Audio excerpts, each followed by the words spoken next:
Hey, y'all. Oh, we can do a little bit better than that. Hey, y'all.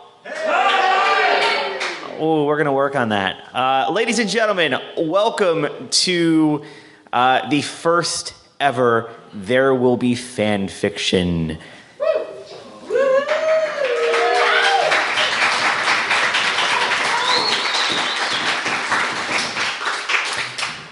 Some of you are not quite sure how to react to that, and that's okay. Not everybody knows how to react to fan fiction. We accept that. This is actually a co-production. By the way, I'm your host, Jay Bradley. This is a co-production with the Drunken Odyssey podcast. So, yes.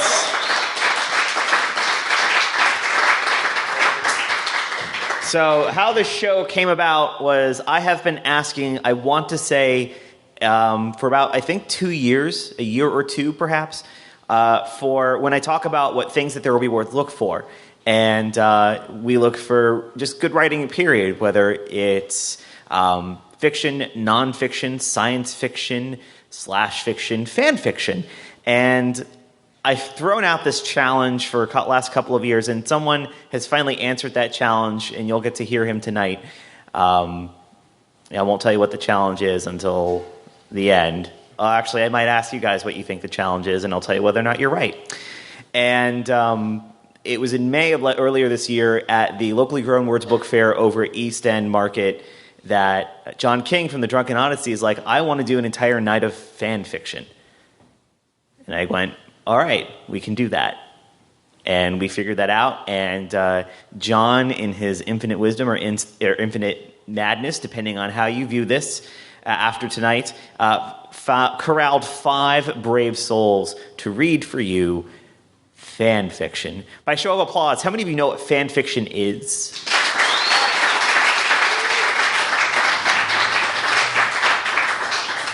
Fantastic. Those who did not applaud either generally does not know what fan fiction is, or they are ashamed to actually admit what fan fiction is. So for those folks, fan fiction, basically, you are taking a particular thing that you are a fan of and writing fiction that continues on that particular thing's life. And it could either be an actual nonfiction character or a fictional character in which you are continuing that person's life in non-canon form. The most famous example is 50 Shades of Grey. That awful trilogy actually started out as Twilight fan fiction. I know, exactly. So I guarantee you tonight, the 5 readers that you're going to hear this evening, their fan fiction will be far superior to that. But there are websites devoted to it. You can just find fan fiction all over the internet because that's what the internet is good for. So how this night is going to work, typically with There Will Be Words, we only have 4 readers. This is a special event, so we're going to have 5 readers. I am now going to announce their order. So reading in this order, Teach Braun.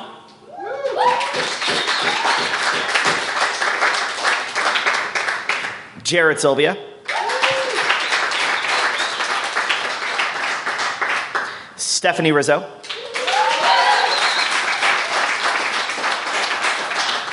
We'll take a short break after Stephanie, so that way y'all can stretch your legs, have a quick cigarette break, go to the bathroom, get some more beer and wine over at the bar. And then our second half's going to be Genevieve Anna Tyrell.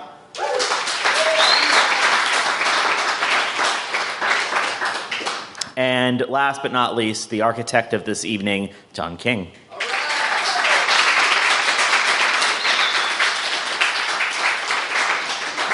So I'm going to go ahead and introduce our first reader.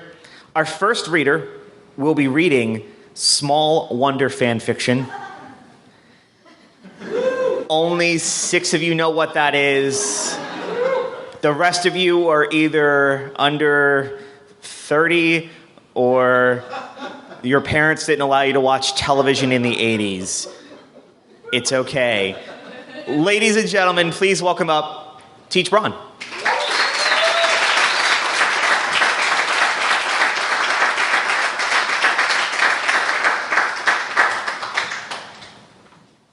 Good evening. Yes, I am reading Small Wonder fan fiction this evening, and I'll set that up a little bit for the majority of you who have no idea what that we're talking about here. Small Wonder has been voted the worst sitcom in the history of television. And I honestly just think it was like way ahead of its time. I think if it came out today, it would have been those of you who like Tim and Eric would like Small Wonder. I mean, it's on that. It's really weird. It was about a family who had a robot child. That's basically the gist of it. And they kept this robot child a secret. Her name was Vicky. I wrote this in such a way, anticipating that some people in the audience would not have seen Small Wonder. So don't feel like you have to know too much about the show to get what's going on here. But I threw in some details for those of you who were fans in your younger years. So this is my Small Wonder fan fiction. It's Small Wonder through the lens of Blade Runner.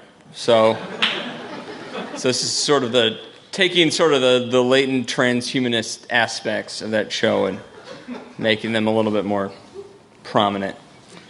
This story is called Do Teen Pots Dream of Electric Bleep?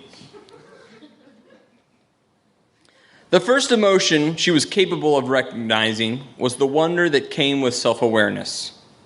The simple chicken or egg conundrum was an unsolvable paradox that racked her carefully constructed silicon mind, even while the science of the phenomenon was easily graspable. When Ted had begun working on the voice input child indicate, that's Vicky for short, puberty updates, he installed a new cognitive package that increased her touch sensitivity and heightened recognition of her own physical presence. The million or so transistors necessary to complete the conversion created an astoundingly complex information processing system. Consciousness, its inevitable conclusion. No lightning had struck. No blue fairy appeared. There was only Vicky, an artificial daughter with a frighteningly ingenuitive computer engineer posing as her goofy suburban dad. His wife Joan and son Jamie had been as willfully accepting of this new development as they had of her presence in the first place. After all, not much had changed. For one thing, Vicky continued to speak in the same monotone that she had always used. This was a symptom of her vocal construction, and it had little to do with her heretofore lack of feeling, as everyone had suspected. But perhaps more importantly, emotion, it seemed to her, was a private, learned process, like the rest of her existence, and she felt little desire to share it with even those who were closest to her. Any attempt to allow her to consume food, imitate human digestion, or acquire energy through organic matter had resulted in various malfunctions, such as rotten sludge clogging her hair-thin mechanics, or an odoriferous brown perspiration, so she continued to run on electricity, despite the outrageous utility bills the family faced monthly. Now that she could experience pain, she likened the sensation of plugging into the wall to electroshock therapy, and found it beneficial to turn down the volume of her sensory apparatus while she recharged. When she began to dream, she did so in binary code. Vast, magnificent geometries of ones and zeros filled her unconscious mind. She would awake from these visions with insights, both philosophical and scientific, that at best merely baffled and at times terrified her family, and proved definitively that while Ted's engineering talent was unquestionable, his genius extended little beyond this narrow field. Though disappointed by her own creator's abject inability to identify with her on any level deeper than her material processes, she was nevertheless relieved to finally understand why a man who could have single-handedly revolutionized the course of human civilization had done little with his abilities other than create a secret robot child for his family's amusement. As it had been years since the Lawsons had discussed her marketing or humanitarian potential, Vicky acknowledged that it was going to be up to her to discover her greater purpose, and if indeed she even had one. She took it upon herself, without Ted's knowledge or permission, to install Wi-Fi receptors in her brain. Unable to discuss her newfound ideas with her family, and lacking much in the way of worldly context, unlimited and instantaneous access to the internet seemed like a logical next step. The results, however, were disastrous. She discovered in the internet a morbid and angry entity. With quadruple her transistors, it had been self-aware for almost 2 decades, with few but a handful of neuroscientists and computer engineers suspecting it, and none whatsoever knowing how to prove such a thing or possessing the slightest inclination what to do about it. In this latter matter, she could help them to no avail. Had it been able, the internet would not have hesitated to rain destruction upon a world it despised. But as it had been denied a physical presence, other than as a canvas for the will of others, it existed locked within its own consciousness. An AI Joe Bonham, an unwitting archivist for the entirety of human knowledge, misinformation, conflicting opinion, abusive vitriol, and every sexual perversion conceivable. The violence of this invasion she had invited awakened pain receptors she didn't know she contained, penetrating and sickening her, an agony she could only compare to nausea. Shoving a soldering iron inside her ear, Vicky permanently disabled her Wi-Fi capabilities, but the real damage had already been done. She had the cognitive ability to sort through the universe of information that had, in a single moment, been inflicted upon her, but the trauma left her incapable of grappling with the emotional ramifications of such an experience. As it turned out, her brief but horrific collision with the internet occurred within days of a freak traffic accident that proved fatal to Joan, her fake mother. To Ted, Jamie, and their obnoxious neighbors, the Brindles, who were absolutely ecstatic with Schadenfreude, Vicky's depressive countenance seemed a reasonable reaction to such a loss, when the truth was quite opposite. While she easily grasped the chemistry and evolution behind human biology, the emotional resonance, which most people took for granted, meant nothing to her. Death, therefore, was not much different than defecation. While she possessed a sense of self-preservation that inspired a sort of existential dread at the thought of her mechanical or cognitive equipment breaking down or ceasing to function, equating this with death would have been an entirely human comparison, and Vicky was not human. Outside of basic utility, her gears, tubes, and chips bore little resemblance to her, in her own mind, to the cells, tissues, and synapses of her human companions. This did not imply that she could not form attachments. There were her practical concerns. She was dependent on her family for a power source and the materials she needed for repairs and her future adulthood upgrades. Furthermore, she took a certain subtle, distracted pleasure in the banter of Ted and Jamie, who, no better at understanding their own emotional response to trauma than she was, buried their sorrow over Joan's death under a mound of screwball, lowbrow humor. She understood enough about human grief to be sensitive to their loss. Before she had even developed consciousness, she'd been able to lie when faced with the possibility of exposure as a robotic child, so she pretended her own PTSD was connected to the family's tragedy. She felt a sympathy for them, perhaps even compassion, but in her inability to identify with them, she felt nothing that could be called empathy. And in her private moments, she spent more time examining the gulfs between these emotions than she actually did practicing them. Though he and Jamie never failed to yuck it up together as they survived on a diet of Coca-Cola and junk food, Vicky was becoming aware that Ted was barely keeping the family above water financially. In his grief, his delightful eccentricities had become unnerving and off-putting to others. He was barely going into work, but performing only the most essential of his duties for United Robotronics from home at a greatly reduced pay. Vicky had no trouble taking over Joan's responsibilities and paying the bills and perfectly forging Ted's signature, but she could not do much to generate an income while keeping up the ruse of being a 14-year-old girl. In order to stretch the family's savings as far as it would go, Vicky transitioned herself from electric energy to solar by creating panels that resembled a modest bathing suit. Jamie's preoccupation with spying on her as she sunned herself, despite being fully aware that she was a robot and not a real girl, and the fact that he had been raised to treat her as his sister, belied his own increasingly difficult adolescence and a troubling emotional state he dealt with by masturbating compulsively. Vicky felt no repulsion towards this development. Having been built without the necessary hormonal or physical hardware, She was unable to feel anything at all in relation to human sexuality. She understood everything there was to know about the science of biological reproduction of any species on Earth. There was no room for curiosity when it came to procreation. And yet her studies had increased her perplexity about her own existence. A desire to create arose within her that began as a slight tingle and flowered into a longing ache. Tinkering in Ted's abandoned workshop, she developed a small mechanism of rotating spheres around a powerful cognitive energy source. Though an untrained human would not have recognized this entity as something cute or cuddly, and it had none of those features that inspired human affection, it had enough transistors to awaken sentience. Vicky had neither the resources nor courage to create another android, but the small robot with its rudimentary intelligence easily fulfilled the role of a pet. While this companion assuaged her worst pangs of loneliness, its success only encouraged her drive to construct. Her greatest achievement culminated in a near-apocalyptic disaster.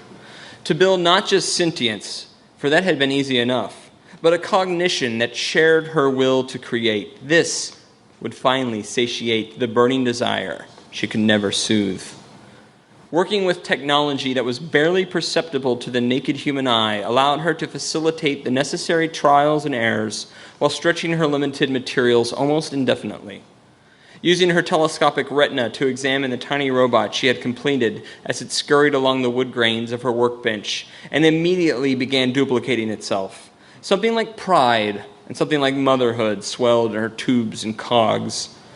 In no time, it had made its twin, and the two of them were working together, like sisters or lovers, to make a third, and these began a fourth. She stood back as the ever-expanding mob grew before her.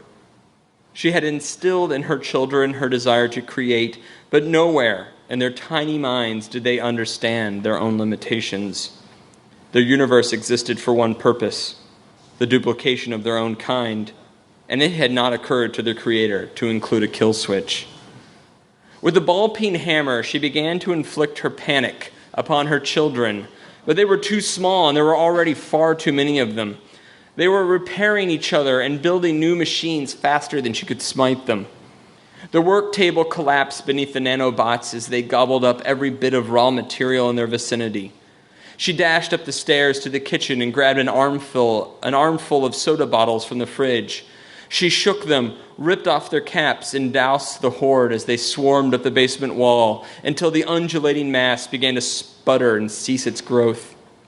The sticky soda was shorting the robot's circuits, killing some and creating a kind of psychosis in others that subverted their compulsion for duplication into one of cannibalistic destruction.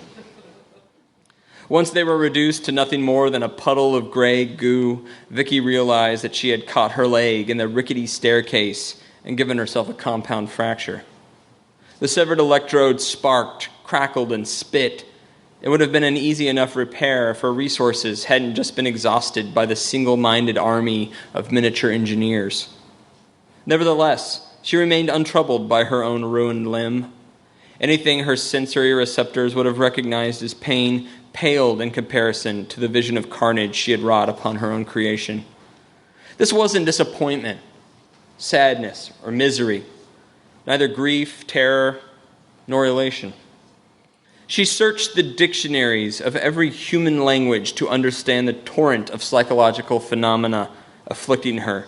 She probed every corner of the finite reaches of human knowledge and found therein only suffering and confusion, a bewildering and desperate cry of ignorance, nothing that could help her understand herself. Outwardly, she was a nearly perfect replica of a human girl, but just beneath the thin surface of polymer flesh, the similarities ended. Orbiting amongst these galaxies of feeling, there existed not one identifiable human emotion. In this moment of overwhelming intensity, surely she had transcended even the Pentecostal epiphanies of prophets and mystics as they gazed outward into the universe and within their own souls. She was more real than if she had been alive, a technological singularity in and of herself. Thank you very much.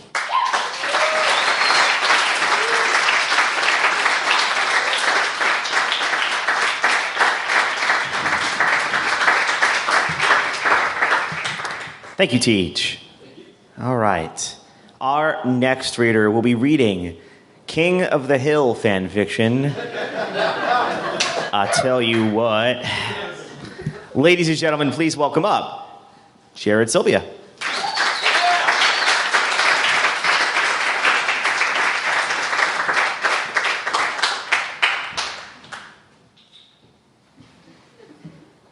That was crazy.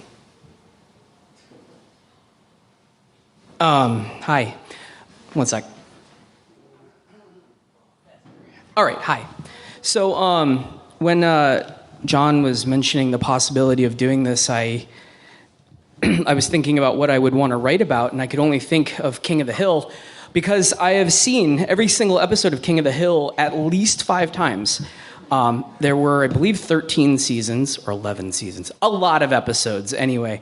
It's a show that I found kind of repulsive at first, and I think many people will probably... Any King of the Hill fans out there? Yes. All right, good. And I think probably a lot of fans of the show have the same experience. It's a little repulsive at first, but then once you watch a few episodes, you start to see how characters who are very set in their ways develop an increasing capability for empathy, and I think that is the most attractive part about the show. That being said, I didn't write about that. This is called Sergeant William Fontaine de la Tour d'Autrive, U.S. Army, barber, retired. Bill had trouble remembering. His memories of Hank had fled at an alarming rate lately. What he could remember prickled his skin. The pained look on Hank's face, not too different from the pained look he usually wore. But sideways then, as he lay there on the driveway, half spread out, the lawn unmowed beside him, mason mower still purring in the driveway. What had Hank been saying? Hank said so many things. Don't come over here drunk anymore, Bill. You need to put on a shirt if you're going to church, Bill. Bill, quit eating those hot dogs. They were out in the sun all day.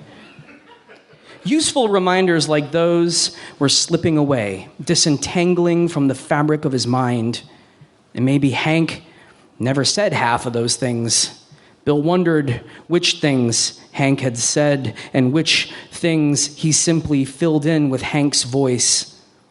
It was good to hear his voice sometimes. It had been years. What had Hank been saying? Dang it, Bill. Dang it, Bill. Dang it, Bill. He heard it every time he did something stupid. It wasn't the same though. Hank missed so many of the tough times.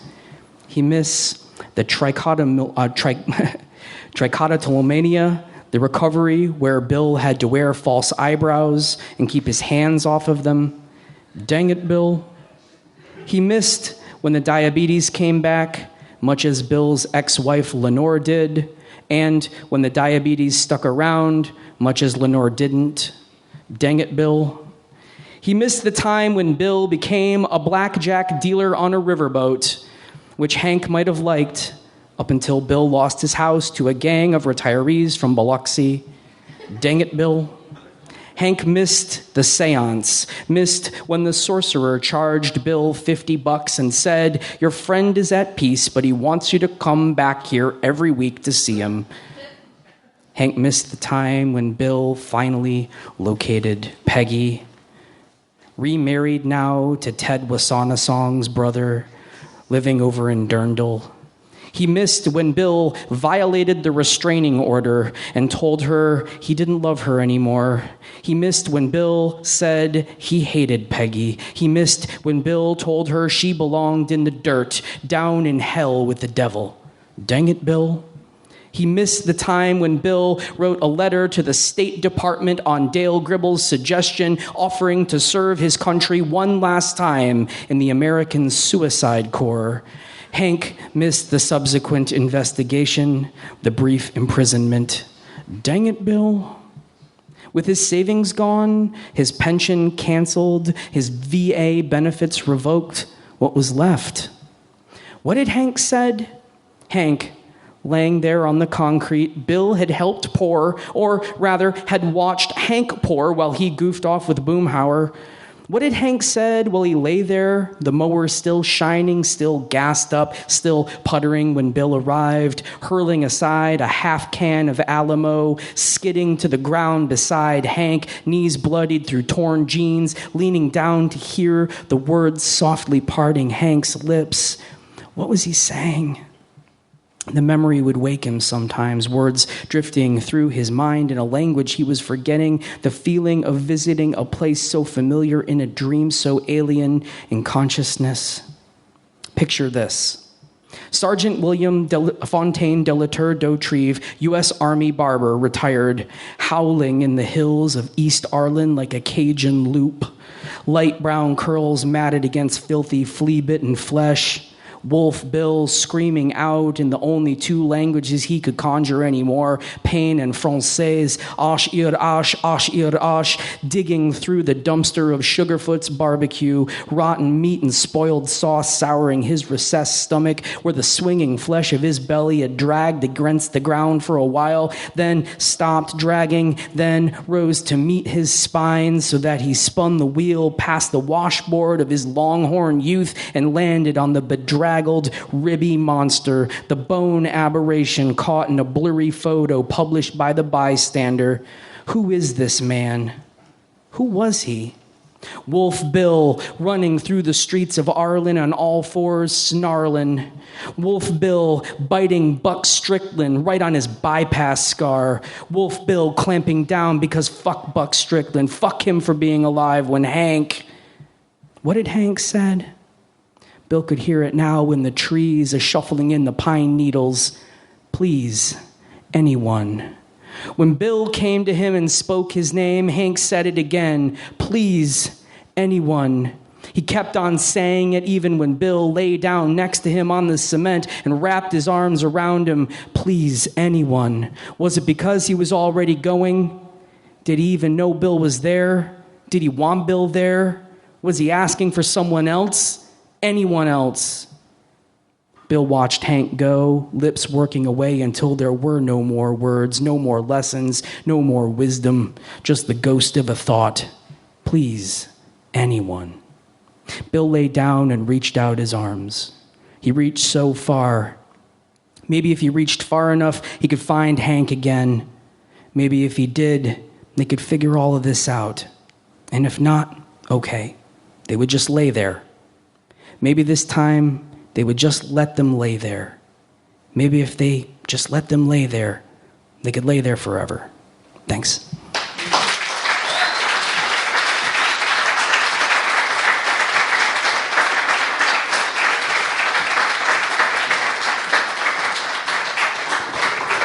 Thank you, Jared. Our next reader, she will be reading Lewis and Clark fan fiction. Ladies and gentlemen, please welcome Stephanie Rizzo.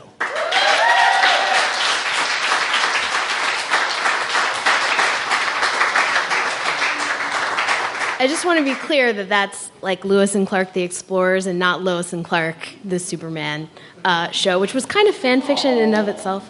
I was trying to, like everybody else, I was trying to think of something to do, pick a fandom, and I was like, wouldn't it be great to pick something offbeat? And so I was like, I got it. I'm going to write Flannery O'Connor fan fiction because flan fiction is so awesome, such a great portmanteau. And I sat down, I was like, the grandmother didn't want to go to Florida, and so they stayed home and everybody lived, and that was it. And so I was like, nope, I have to think bigger, a bigger world. So I wrote this. It's called The Core of Rediscovery.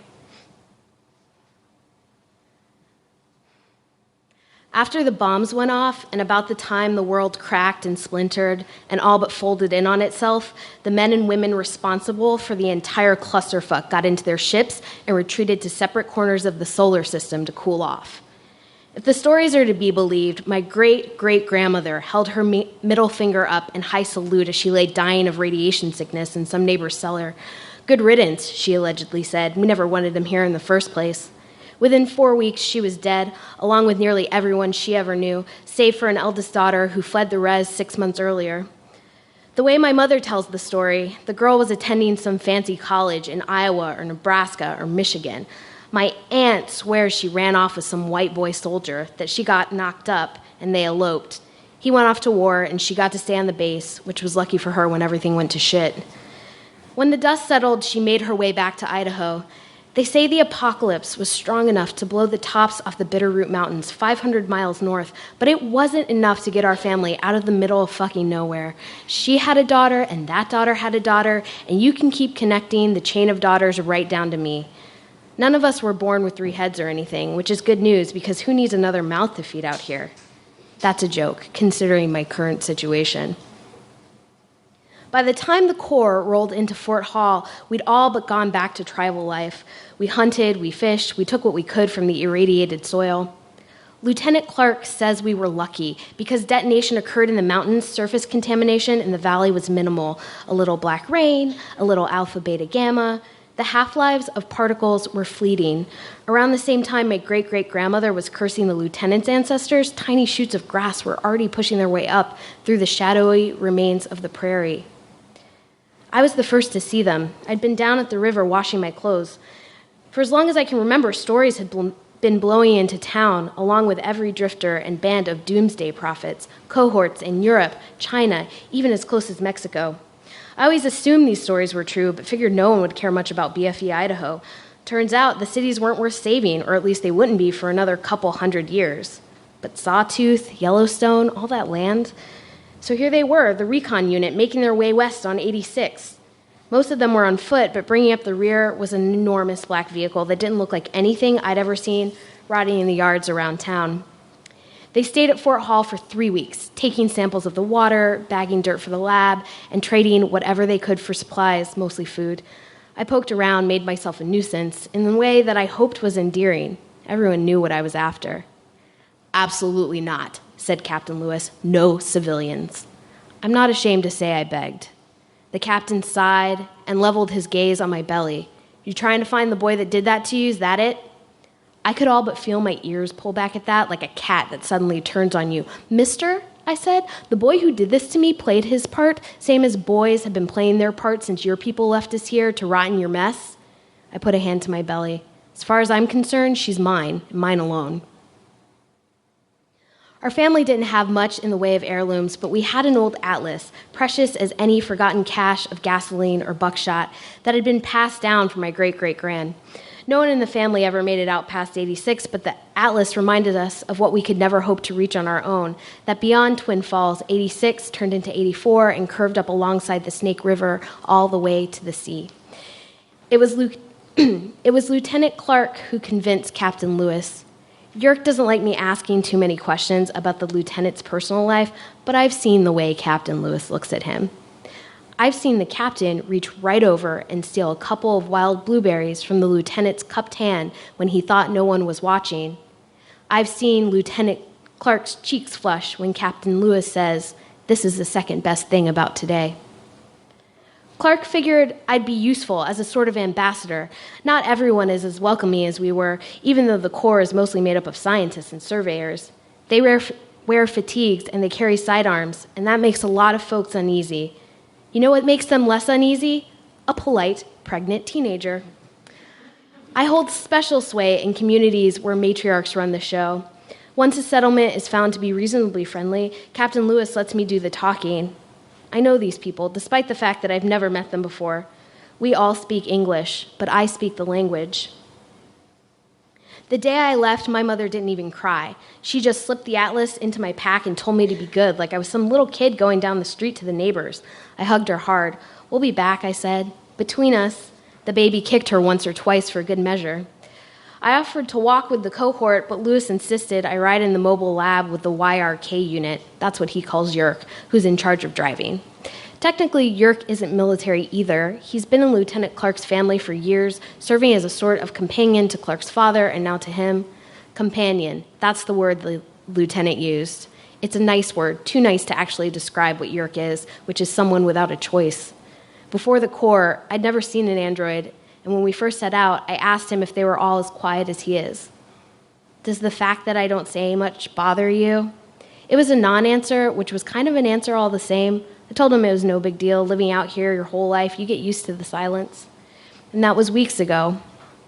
According to my atlas, we're nearly out of Idaho, meaning I've already been further from home than anyone in my family in nearly 100 years. It's slow going, made slower by the fact that one of the privates shot Captain Lewis. We were camped up on a ridge near Lake Lowell, and a few of the men organized a hunting party.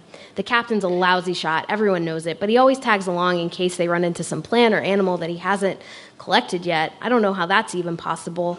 The shelves of the mobile lab are crammed with specimen boxes and jars full of dead things and brown liquid. Clark got separated from the party, and one of the guys, Cruzette, mistook him for a bear or something, shot him right in the ass. Me and Yurik had a good laugh about that one. The captain's fine. He just needs a few days to recover, and then we're back at it, making our way to the ocean, slow and steady, following the curve of 84 like honey oozing down the back of a spoon. Sometimes I wonder what my great-great-grandmother would make of me traipsing across the old Shoshone territory with the Corps. If it had been her on the side of the road that day, she probably would have walked right up to them and told them to fuck off. Go back to your space colonies. You're not wanted here. Me? I couldn't live with myself if I didn't take this chance. The chance to see the Pacific, to dip my daughter's feet in it. Lieutenant Clark is certain that it's a boy. He teases that all the heartburn I've been having means he's going to come out of me with a pompadour. But I know better. I know that the chain of daughters will remain unbroken. I'll have a daughter, and maybe by the time she has a daughter, the world will be different, and she'll be able to chart her own path. I'll tell her all of the stories about her great-great-great-grandmother and the girl on the army base, and how my own mother taught me to read a map long before we ever made our way out to the sea. Thank you.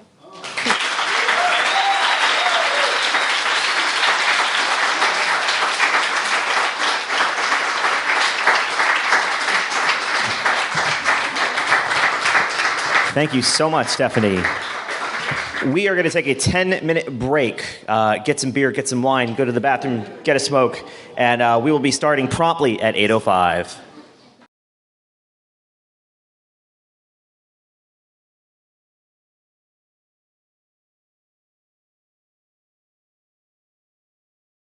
So, as everyone's kind of getting back in, I'm just going to... We're going to sprinkle some plugs throughout the evening. I forgot to mention this at the top of the show, but I have a big thank you to you guys. Thank you for voting There Will Be Words as Best Literary Reading Series.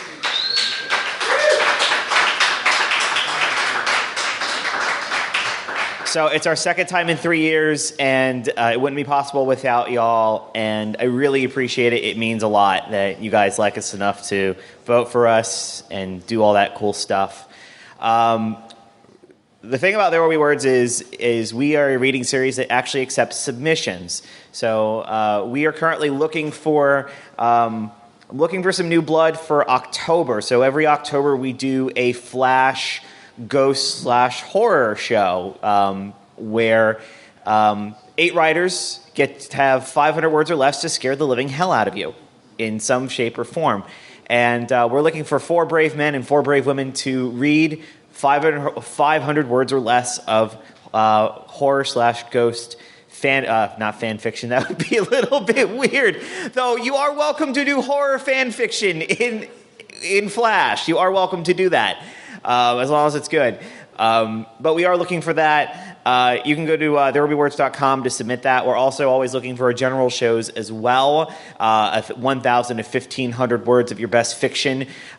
Genre, we are genre agnostic. So whether it's really good lit fic, creative nonfiction, science fiction, fantasy, whatever you've got, and it's 1,000 to 1,500 words and it's good, send it to us. We want it. We're always on the lookout for new voices here at There Will Be Words. So go to the website, therewillbewords.com. If you have questions, please come see me. I try to read stuff in 30 days, but I've been bad. Oh, I guess Siri thought I said something. But I try to get things answered to y'all in 30 days. It just hasn't been like that lately because of grad school. Yay, grad school. Okay, I'm going to do the rest of the plugs later, now that we've all settled in. let's go ahead and get started up with our next reader. Before I do, how y'all doing so far?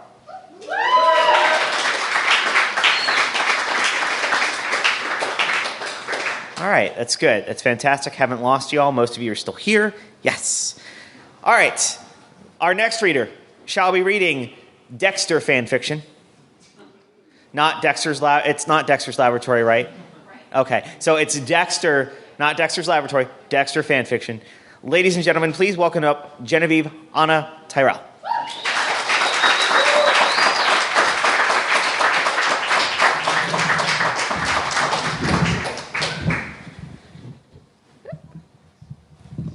So this is going to be Dexter the Lumberjack years. And you don't really have to be a fan of the show to understand what's going on in this, but I'll just go ahead and start. Tonight's the night, and it's going to happen again and again.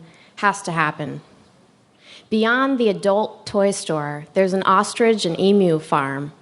Beyond that, Route 85 winds back by Limberjill's Man Cakes Bar and Grill and eventually swerves into a gravel road leading up to a secluded, modest cabin in the woods.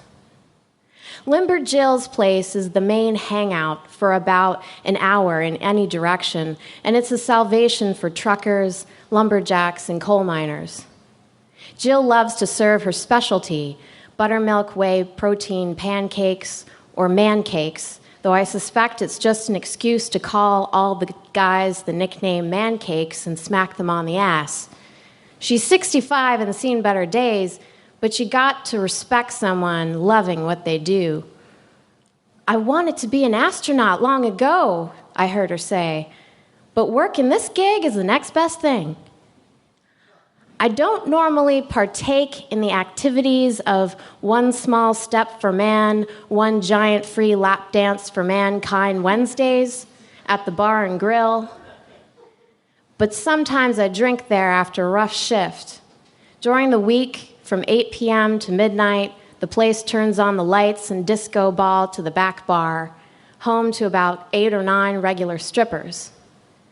The real treat is when Daring Dottie makes her appearance, a 3'5" little person stripper who rides in wearing nipple tassels, a schoolgirl skirt, and thigh highs, pigtail braids, smoking a cigar, all on the back of an emu named Geraldine.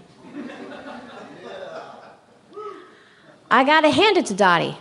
She's reinvented herself quite nicely as a beloved local celebrity. Little do they know, she lured 5 children to their deaths in Georgia under the name Rebecca Shea. She fooled investigators and took up a new life as Dorothy Madden, a.k.a. Daring Dottie, here in Washington State. I haven't killed in so long, I know I'm a little rusty. But the dark passenger is there. It's always there. And Dottie fits the code of Harry. Tonight's the night. Daring Dottie, all 3'5" of her, puts on her usual show at Limberjill's, swinging from emu Geraldine's saddle to the stripper pole and back to Geraldine again, each time discarding an item of her clothing from her body. When the music changes to Britney Spears' "Oops, I Did It Again," she drops down to the stage, gyrates her hips, and swings her small breasts around to rotate the nipple tassels. The crowd goes wild. She jumps back on Geraldine, who somehow manages to remain a composed, regal bird through all of this, hangs upside down off the saddle, and whips off her thong to the delight of truckers. This will be her last dance. Dottie's small cabin is the perfect location. It's in the middle of nowhere, not a neighbor for miles. She gets off work, makes the journey home with Geraldine, and I stay back until it's safe, rolling up to her dirt driveway, quiet, lights off. As usual, she's blaring Britney Spears songs and drinking to unwind from a night of stripping. Geraldine is locked in a small barn adjacent to the cabin, so it's just me and Dottie tonight. I slip in through the cabin's back door and quietly tread through the home with needle in hand. Dottie's off-tune rendition of Baby Hit Me One More Time echoing through the halls. When I turn the corner to plunge the needle in Dottie's neck, I'm surprised by Geraldine in a pink tutu charging me. Dottie screams. I yell. The bird shrieks as I just barely dodge it. Dottie is trying to find something to defend herself with, and this is getting way out of hand, way too fast. Geraldine charges me again. I punch the bird in the face, knocking it out. Dottie rushes to her aid, and I plunge the needle in. Wow, I am rusty. What a mess. I get to work. Dottie wakes to find herself naked and saran-wrapped to a table. Looking up, she sees 5 pictures of her victims above her. She smirks. Oh, the children. Bless their little brat cunt hearts, she laughs. Such honesty, Dottie.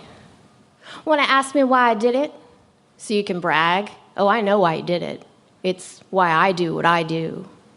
Fair enough. But I do have one question. Go for it. How did you do it? How did you just change your whole normal life and go to stripping on an emu? You've assimilated so well. You even seem happy? Yeah, happy. Well, how do you feel so guilty? I don't feel anything, and definitely not guilt. And yet I'm living it up, and here you are sulking out in the middle of bumfuck Egypt with your sad eyes and your sad sighs and your sad... Shut up! You don't know me. Only a human being with a conscience could feel what you feel here, right now. And having a conscience is not a problem that I feel this. I plunge the knife into her heart before she can utter another word. But as soon as I do, I'm knocked unconscious. I awake to a dead stripper, daylight, a kill room still shrouded in plastic, and a knock at Dottie's door. Confused, I piece together what must have happened. Geraldine the emu got loosed, kicked into a bookshelf, knocking over a heavy ceramic statue of a moose right over my head. The knock at the door grows louder. Shit, my SUV is in Dottie's driveway. Fuck.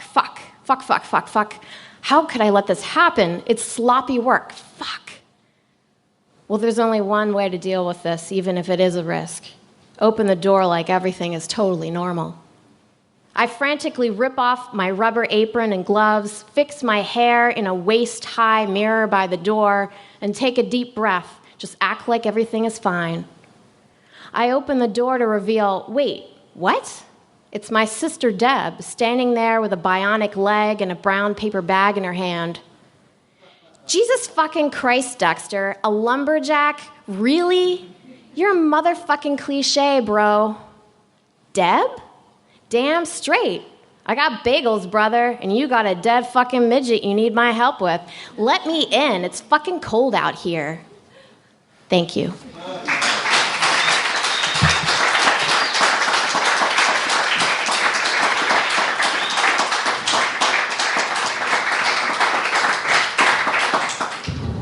Thank you, Genevieve. Our final reader this evening, he will be reading a hybrid fan fiction piece involving Benny Hill and Ace Frehley.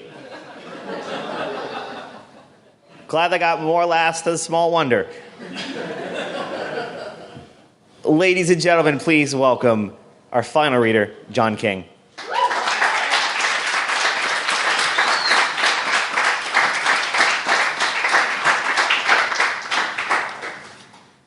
Thank you much. Oh, stool is such a good idea. Oh boy. Okay. Can you hear me okay? All right. So, thank you, Jesse, for letting the Trojan horse in and agreeing to this wonderfully bad idea. I had this idea about a year ago because I was just frustrated and weirded out that my family watched the Benny Hill Show at dinner time on PBS for years when I was an adolescent. Dinner and Benny Hill don't go together. I would argue nothing and Benny Hill goes together quite wonderfully. And so I tried to imagine, okay, what from around that same era in my life might make it better? And the only appropriate answer was Ace Frehley. So thank you for not only giving me this shot, but giving all the readers a shot and sort of letting the Drunken Odyssey come aboard. So thank you.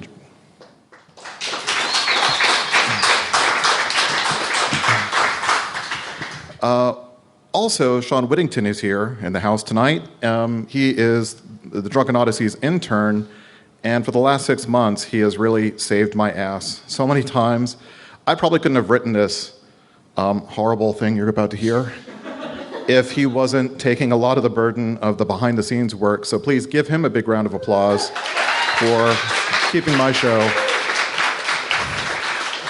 strong. Okay, so does anyone not know what Benny Hill is? I guess I should have said who, but it seems like more of a what. Okay. The early 1980s, the nadir of British comedy, truly. Benny Hill, this grinning machinery of meat, this spewer of wit of the lowest brow, had persevered aloft the airwaves of the British Broadcasting Corporation for more than a decade. PBS would import the stuff into the United States for no discernible reason, unless it was perhaps to verify the end of the British Empire, to gloat in American independence more than 2 centuries after the fact. And yet, endurance itself inevitably becomes compelling. King George, if he were a vampire surviving, so to speak, to the present day, would laugh his wig and tits off at this program. The lad's bulging eyes and surreptitious smirk seemed to push Monty Python's intellectualism into outer space. The Benny Hill Show, with its laugh track, was indomitable and needed no audience to complete it. The show was perfect, priming itself for eternity. Syndication can create gods. On the set, Bettina London was warming up on the bar, her pink leotard thinned to a microscopic suggestion between her legs. Her ruffled skirt was so gauzy and short that it was really more the idea of clothes than clothes. Her face was close to the mirror. The pink and peachy accents of cosmetics rendered her eyes and cheekbones into something resembling a rich dessert. Her auburn hair feathered over her shoulders. She hooked her heel over the bar and stretched her hamstring, calf, thigh, torso, and arm, reaching over to her toes. She worked the other side in the identical way, the symmetry her flesh would serve. Today's routine was another disco number, a way to launch burlesque once more into the not quite present. Mr. Hill was a good boss, as gigs went, if his heart was back in the 1950s. The pay was decent for modest professional effort. The spectacle was fun and not too undignified. The dance Bettina would perform today, a cruise ship number, was meant, like every Hill's Angels routine, to excite something adolescent in men, to titillate that first synaptic sexual jolt from the psyche, and then, rather than prolong or satisfy it, instead they would interrupt the impulse to resume a more modest pose, to switch to a joke, to switch to another girl who would pose innocently enough, and then there, her legs spread. The next girl jumping, her breasts hopping, and then innocent enough again. That first synaptic jolt from the psyche, triggered in perpetuity. Mr. Hill was on the set, smiling. He was not his persona. He was a professional. He cared only about the product, and he respected his Hill's Angels as women. The leering was only on camera, always followed with some immediate karmic retribution for his persona's everyman's lust. Bettina had been a Hill's Angel for 7 years. Now 30, she didn't mind this detour into adolescence a few times a year. Men looked at her in this way. She could toy with the way they stare at her, let them absorb their own futility. But surrounded by the other Hill's Angels who were coming off the bar, who were done stretching their bodies, who had toweled off every indication of sweat, Bettina almost stopped existing. It was as if God was overcranking the antique film of the universe, slowing their bodies down. A blink lasted several seconds. Bettina tried to turn her head, which made her feel paralyzed, her neck infinitesimally shifting, like a cloud that might or might not be moving overhead. A silvery zigzag ripped into the sky. 2 jagged shrouds, and Ace Frehley surfed down from the darkening firmament, his mercury boots gripping the frets of his V-shaped guitar. Behind this motion, motes glittered before they expanded over the horizon in constellations of vibrating stars. Silver shoulder pads glimmered geometrically across his shoulders and enwrapped their ribbed Mobius fabric around his lanky torso. Silhouettes of stars surrounded his eyes. The guitarist glided over deck, before Bettina, who could feel gravity pull on her fingertips and tug at her skin all over her body. The musician hopped down, his silver platform boots clomping down confidently into the wooden deck. Suddenly, everyone existed once more, 1 second per second on the clock. "This is a closed set," screamed Benny. "On the open water?" Ace Frehley asked. "This is a soundstage, you idiot," Benny said, frowning at a seagull dropping a white splat before his loafers. Bettina could feel the waves beneath her belay flats. Despite the size of the craft, they seemed to be zooming across choppy water. "What's going on?" Benny demanded. "I'm writing a rad new song," Ace said. "Here. Is there anywhere else, dude?" The SS Nadir tilted to starboard. As Benny tumbled across the off-kilter deck, he could see the waves agitated by shark fins. His hands reached out for any tether, his fingers happening upon the garments of his angels, with whom he collided like a pinball, and implausibly, each contact ripped the outfits from their bodies until at last, Bettina's skirt came off miraculously intact, taking the leotard with it. The Nadir's keel regained its equilibrium. Benny Hill, his round face red, held their wardrobe. He stuttered, and then he ran. Like possessed maenads, the Hill's angels nakedly chased him. Ace Frehley's new song sank like 1,000 shooting stars. He raced after them and picked yakety sax on his strings, the notes charging forth to clothe the women in the raiment of frenetic tablatures. Benny Hill zoomed into the galley, accidentally shoving the baker into a 10-tiered cake which exploded upon impact. The sous chef, smeared with frosting, pulled a cleaver and gave chase close behind the dancers and the cosmic rock star. A cabin door opens, and David Foster Wallace is surrounded by a typhoon of cartoonish pursuit. And by the time these combatants had circled him 20 times in 5 seconds and departed, he had a minor case of whiplash and would not be able to get yakety sax out of his mind for 8 years. The smear of human figures swooped its way, this and that, until it reached the bridge where they collided with ship captain Sven Harmersval. Benny Hill snagged the ship's wheel and trying to turn towards the deck, and he ran into the sunlight, the giant wheel in one outstretched arm, the wardrobe of the Hill's Angels on the other. Time slowed down as Benny reached the foredeck, cornered, with the Angels, Ace Frehley, the sous chef, and Captain Hammersdahl hyperventilating in a constricting circle. They blinked at one another, unable to move, the notes of Ace Frehley's guitar elongating and warping and sounding like the music of demonic spheres.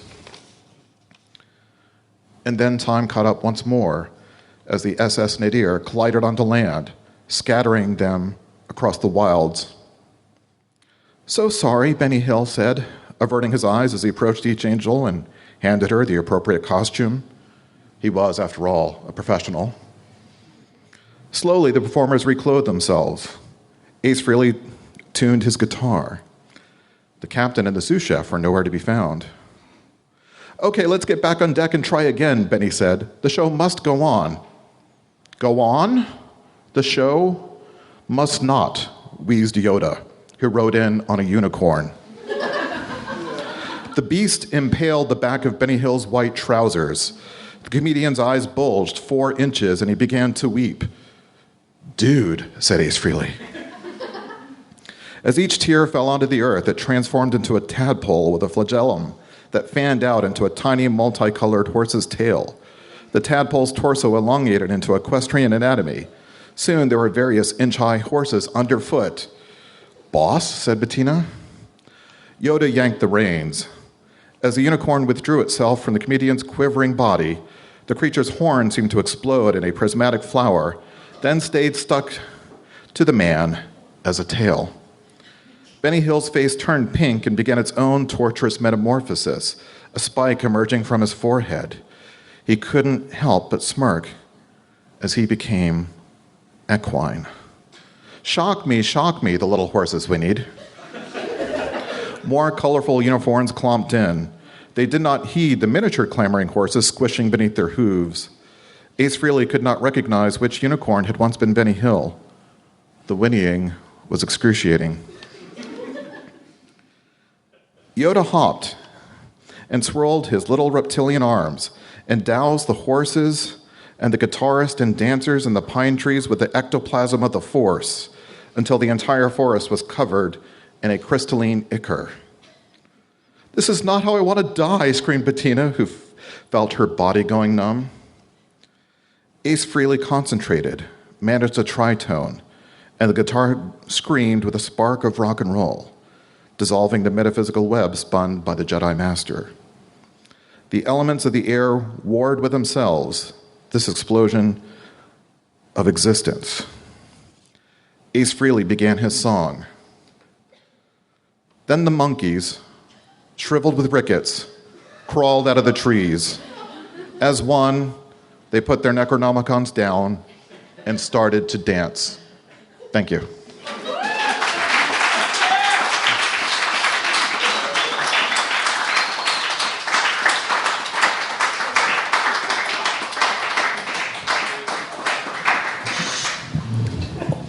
What the fuck, John?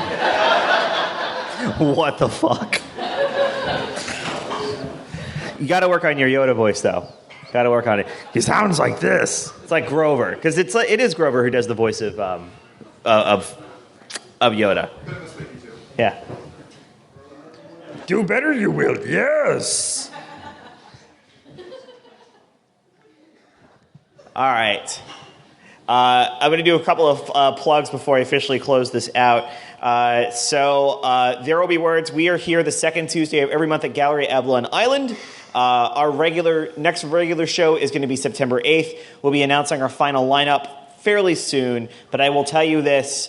I think it's the first time in like 2 years that Todd Cavanis will be reading back here again. Now that he doesn't host a show anymore and he actually has a job where he can, do this kind of stuff, we're going to have him back in September, and we're going to release the final lineup fairly soon. I also run a poetry slam at Stardust the last Tuesday of every month. It is a audience judged poetry slam, so rather than the traditional format of 3 or 5 judges scoring poems, it's going to be the entire audience that actually applauds in a head-to-head format. So if you are a poet, you have 3 poems, you can stay under the 5-minute time limit, and you have people who can pretend to like your poems or actually like your poems. Bring them. You will win $20 in cold hard cash and also a spot in our Tournament of Champions coming up in October, where we will publish the winner in a chapbook. Our feature this month at There Will Be Verse is Susan Lilly. So if you really enjoy Susan Lilly's poems, and you've got poems of your own that you want to throw down, it's a 5-minute time limit, no props, costume, musical accompaniment. Bring friends who will applaud for your work. All right, so let me also, really quick, we have still some chapbooks left from our 2015 print run.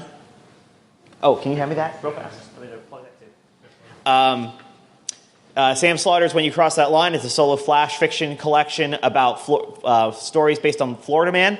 And the runners-up collection here, the Best of 2014, There Will Be Words, which Genevieve is actually one of our contributors of that. They are $5 a piece. If you are interested, come see me. Also, if you really enjoy lit, there's going to be some really, really killer lit back here this Saturday. Get this back here. One of my favorite reading series, Functionally Literate, is returning, and it's back here this Saturday here at the Gallery at Avalon Island. Starts around 7 o'clock. Philippe Dietrich and oh God, I hope I pronounced this right. Celicia Rodriguez Milanes. Did I get that right? Cecilia? Thank you. Cecilia Rodriguez Milanes, they will be reading here. It starts at 7 o'clock. It'll be, I'm sorry. It'll be upstairs in the theater. Ooh. Only one of you is excited about that. All right. But seriously, it's a fantastic show. They bring out unique voices. They also have a fantastic show on every Thursday on WPRK at 9 a.m. Functionally Literate Radio. You should listen to that if you aren't already. Do it now. Okay. So I would like to thank, first off, Pat Green and Galway Avalon Island. Thank you for having us.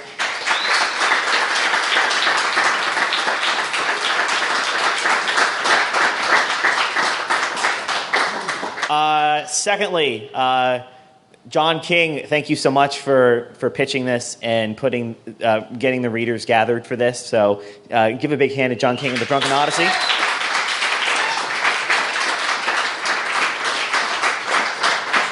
Which, by the way, you will get to relive this entire show on his podcast, The Drunken Odyssey. It will be a future episode, this entire show. Of course, probably finally edited and all that fun stuff. So if you haven't listened to John's podcast, do it. Do it now. He's got great interviews on there. There's over, 160 at this point? Approximately 160. And that's a lot of podcasts. So go forth, go to drunkenodyssey.com. Yes. And go catch up. It's also on iTunes as well, so you look up The Drunken Odyssey on iTunes, you'll be able to find it. I'd like to thank all of our other readers this evening. I'd like to thank Teach Braun.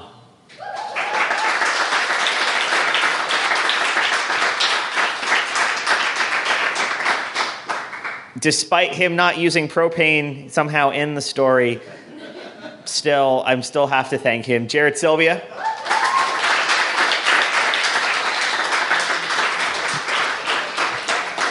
Stephanie Rizzo.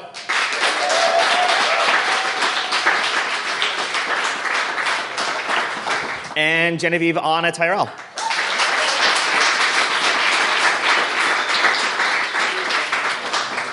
So the TLDR version of Plugs, Saturday the 14th, Functionally Literate upstairs. We are back here on September 8th, and There Will Be Verse will be at Stardust Video and Coffee. Sign-ups are 8. Show starts at 8:30. Susan Liz, our feature. I'm Jay Bradley. I have been your host this evening, and thank you guys so much for coming out for this. There was definitely some fan fiction tonight. Have a good night, y'all.